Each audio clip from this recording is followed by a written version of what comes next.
Hey friends, if you wish to mirror your screen, your Windows 11 screen to your TV, okay, in that case you will have to activate wireless display, and then you can obviously use Miracast or Google Chromecast or whatever. But what can be done from our end is that we can activate with wireless display. That's an optional feature. So right click on the start button, select settings from the menu, go to the system tab on the list on the left hand side.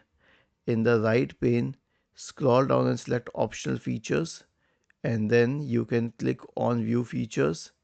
Okay, and then you can check the available features and check if you have wireless display amongst one of them.